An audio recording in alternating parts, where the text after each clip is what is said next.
teman-teman semua, Assalamualaikum warahmatullahi wabarakatuh. Balik lagi ya bersama saya Bunda Alia.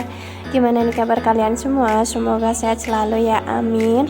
Oke, di video kali ini saya itu mau membagi tips atau sharing gimana sih saya itu menabung dan kenapa saya bisa dapat tabungan segitu, dari apa aja sih saya itu nabungnya.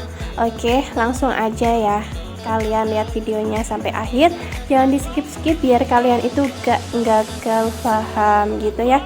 Nah, yang udah mengklik video ini jangan lupa like, comment, and subscribe nya ya. Jangan lupa juga ditekan tombol loncengnya, jadi kalau ada video dari saya langsung ada notifikasinya. Dan jangan lupa juga di share ke seluruh sosial media yang kalian punya ya. Terima kasih and enjoy. Oke, untuk yang pertama saya itu mau nulis kebutuhan tiap bulan saya gitu ya. Nah, ini itu kebutuhan tiap bulan yang wajib harus saya keluarin tiap bulan. Yang pertama itu ada bayar rumah. Bayar rumah itu saya 2.100.000, tapi sebenarnya itu bayar rumah 2.025.000. Saya bulatin aja jadi 2.100.000, transfer ke rekeningnya biar gampang kayak gitu ya. Nah, yang kedua ini saya itu ikut prudensial kayak gitu ya. Setiap bulannya itu 500.000. Terus di sini juga ada belanja bulanan. Belanja bulanan saya itu 500.000, tergantung kalau seandainya lagi habis semua, kadang bisa lebih, tapi biasanya sih 500.000 itu cukup untuk 1 bulan. Pampers Alea saya budgetin 150.000, terkadang juga bisa lebih kalau seandainya pas sabun Alea, minyak telon, pewangi rambut, pewangi baju, ataupun yang lainnya lagi habis, biasanya lebih dari 150. Tapi saya budgetin 150.000 aja karena kadang cukup untuk segitu. Yang kelima itu bayar PDAM. Saya itu bayarnya 50.000, tapi kadang bayarnya itu 41.000, 42.000 karena PDAM di tempat saya itu masih baru. Jadi bayarnya itu masih murah. Nah, untuk listrik saya itu 400.000, iuran rumah itu 70.000, gas dan galon saya budgetin itu 150.000. Bensin suami itu 350.000, jajan istri itu 400.000. Dulu saya dikasihnya 1 juta sebelum pandemi, tapi semenjak ada pandemi saya dikasihnya 400.000. Ya udah nggak apa-apa ya. Terus di sini belanja mingguan itu 1 juta. Nah, 1 juta itu per minggunya 250 ya. Tetapi kadang kalau untuk makan emang saya itu masih lebih gitu ya dari budgetnya. Di sini saya juga ikut arisan, 1 bulannya 250, tapi berhubung ada pandemi jadi arisannya itu di stop dulu. Terus di sini untuk dana darurat saya itu mengandalkan dari uang yang sisaan bayar rumah. Kan kadang bayar rumah itu masih sisa 75.000 ya. Nah, kadang kan 75.000 itu udah di ATM kayak gitu ya. Nggak bakal saya ambil gitu ya. Jadi kadang kalau dikumpulin 75.000 kali 1 bulan aja, maksudnya kali berapa tahun aja atau berapa bulan, kalau nggak diambil kan lumayan gitu ya. Nah, kadang Pak suami juga kalau seandainya bayar rumah itu kadang dilebihin jadi 2.200.000 atau 2.300.000 gitu, karena kalau di uang bayar rumah itu kadang saya gunain buat dana darurat kayak gitu. Jadi kalau seandainya ada kondangan ataupun ada perihal apa, kadang saya ngambilnya dari uang yang di ATM buat bayar rumah gitu ya. Semoga aja kalian paham dengan penjelasan saya. Dan 1 bulannya itu yang wajib saya keluarin 5.670. Itu wajib ya, tiap bulannya itu harus saya keluarin segitu. Nah, saya tekankan lagi, saya itu bukan pamer ya, karena di sini saya itu mau sharing aja gimana sih saya itu menabung kok bisa dapat segitu. Oke, lanjut aja ya. Di sini 5.670 itu belum termasuk saya ngasih 2 orang tua saya dan orang tua suami. Di sini saya nggak nulisin budget saya ngasih orang tua itu berapa, karena yang ngasih lebih dari saya pun banyak gitu ya. Jadi saya nggak bakal nulis budget buat orang tua itu berapa. Saya males aja kalau nanti dibilang pamer gitu ya. Terus kalau sedekah juga nggak saya tulis berapa, karena kalau sedekah itu tergantung kita gajinya berapa kayak gitu ya, baru nanti sedekah. Jadi nggak saya tulisin karena saya nggak mau pamer kalau masalah sedekah gitu ya. Cukup tahu aja maksudnya saya itu poin-poinnya ini aja gitu ya. Terus apa aja sih tabungan saya dan bagaimana saya bisa nabung? Oke, ini tips dan triknya. Yang pertama, saya itu ikut tabungan di kerjaan suami. Nah, di tempat kerja suami kan mengadakan tabungan yang namanya tabungan kurban kayak gitu ya. Nah, kalau tabungan kurban ini, kalian kalau pengen kurban langsung ke PT-nya kayak gitu, beli kambingnya di PT-nya bisa. Cuman kalau saya enggak kayak gitu ya. Jadi kalau saya cuma nabung aja. Nanti kalau seandainya saya pengen kurban, insya Allah kayak gitu ya, baru saya beliin kambing sendiri. Jadi tiap bulannya saya itu nabung kurban 1 juta. Dulu 2 tahun yang lalu saya itu nabungnya 500.000, tapi berhubung saya itu insya Allah mampu nabung 1 juta sama suami, jadi saya tambahin aja nabungnya jadi 1 juta. Nah, 1 juta dikali 12 bulan kan jadinya 12 juta ya. Itu yang wajib saya terima setiap tahunnya, 12 juta. Terus yang saya bilang tadi, nabungnya bisa 500 atau 1 juta atau bahkan lebih, tergantung kalian dulu waktu ngisi formulirnya itu berapa. Kalau saya waktu ngisi formulir itu 1 juta, jadi saya nabungnya 1 juta gitu ya. Terus untuk yang kedua, saya ini ikut prudensial. Kalau seandainya ikut prudensial, saya itu emang ikutnya udah lama banget gitu ya. Bukan saya sih, suami ikutnya udah lama banget. Jadi ikutnya itu semenjak sebelum saya nikah sama Pak Suami udah ikut prudensial. Karena Pak Suami itu mikirnya, kalau dulu ya Pak Suami itu ikut prudensial untuk jaminan keselamatan kayak gitu ya.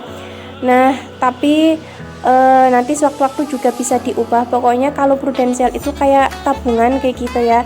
Tapi itu bisa diambilnya itu sekitar 5 tahun kalau nggak salah tuh. Tapi di sini kalau prudensial nggak saya ambil, karena kalau prudensial saya mikirnya kayak gini, ini itu tabungan buat sekolah Alea atau masa depan Alea kayak gitu ya.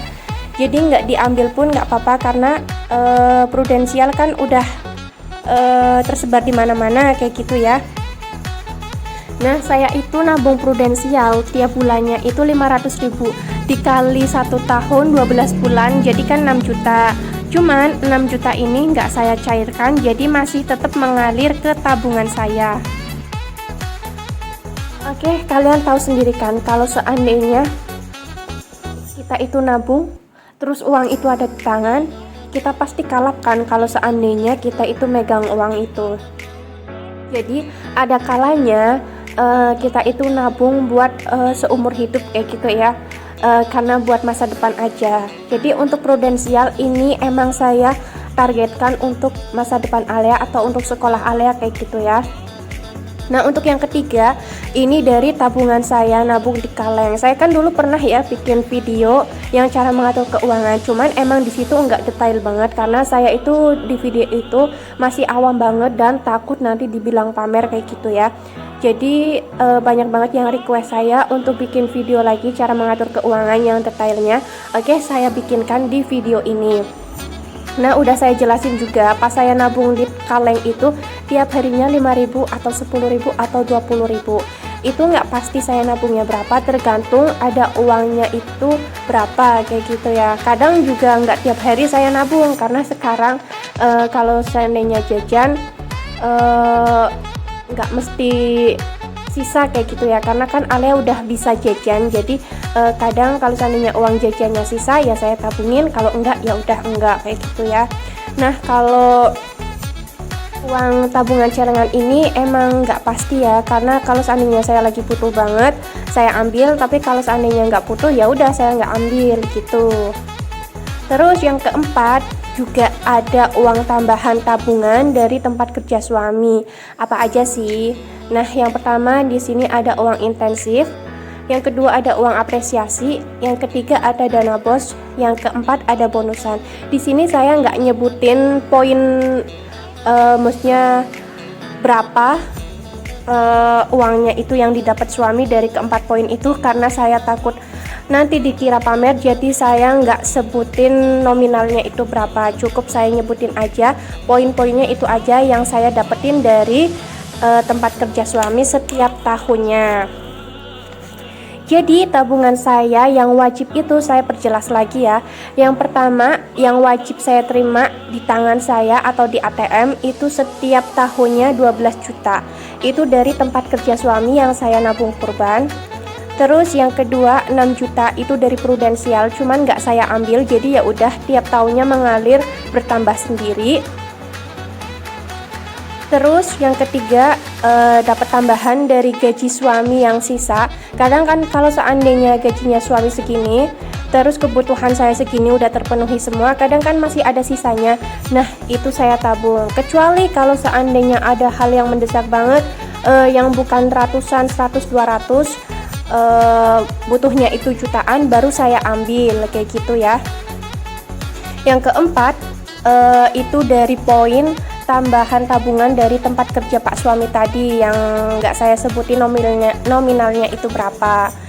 Jadi tabungan wajib yang saya terima itu sekitar 12 juta di ATM saya gitu ya. Nah kalau seandainya celengan yang di tempat celengan yang ditabung kayak gitu nggak saya jumlahin di sini karena itu jumlahnya juga nggak mesti berapa. Kalau seandainya tabungan dari gaji suami juga nggak saya tambahin karena itu nggak pasti, kadang sisanya itu berapa gitu ya. Nah di sini saya juga mau ngasih tahu tips dan trik gimana sih saya bisa nabung dan dapat uang segitu. Untuk yang pertama triknya itu kalau menurut saya pribadi ya, kalau seandainya di tempat kerja suami ataupun di mana ini yang emang maksudnya bisa nabung pasti kayak gitu ya, bukan yang abal-abal kayak gitu ya. Menabunglah seakan-akan kalian itu nggak menabung kayak gitu loh. Jadi nanti tiap tahunnya itu kalian dapat uang kayak gitu. Kalau saya kayak gitu sekarang ya. Jadi kalau tabungan kurban ini kan tiap bulannya itu emang udah otomatis diambil dari gajian suami kayak gitu ya. Kalau suami gajian udah otomatis ditarik. Kalau seandainya tiap tahun kan nanti kita dapat duit kayak gitu ya. Nah jadi kalau seandainya di tempat kerja suami kalian ada tuh yang nabung-nabung kayak gitu, ikutlah kalau menurut saya. Soalnya kalau seandainya kalian ikut arisan, kalau menurut saya arisan itu kan jangkanya panjang banget ya, nggak mesti 1 tahun itu selesai. Jadi kalau menurut saya kalian itu ikut menabung sesuatu tapi kalian itu kayak nggak menabung kayak gitu loh. Terus yang kedua menurut saya triknya itu kalian lebih berhemat aja, apalagi di masa pandemi kayak gini ya. Jadi kalau seandainya ada barang yang nggak kalian butuhin tapi kalian pengen, kalian lebih baik tahan aja dan ditabung uangnya, karena lebih baik buat masa depan aja. Karena kalau kita menuruti keinginan itu nggak ada habisnya gitu ya. Kalau menurut saya tipsnya itu ikutlah asuransi yang terpercaya. Banyak banget kan sekarang itu asuransi. Nah kalian bisa itu ikut asuransi. Kalau seandainya kalian milihnya ini ya kalian silakan ikut aja yang ini. Kalau saya emang ikut asuransinya yang prudensial gitu ya. Nah semoga dari penjelasan saya itu kalian bisa paham dan nggak gagal fokus. Kalau seandainya ada yang bisa kalian tanyain, ada yang mau kalian tanyain, silakan aja kalian tanya di komentar atau kalian bisa cek IG saya atau follow IG saya Alea Mikaela untuk lebih detailnya lagi. Nah sekian ya, semoga video ini bermanfaat untuk kalian. Wassalamualaikum warahmatullahi wabarakatuh. Bye bye. Thanks for watching.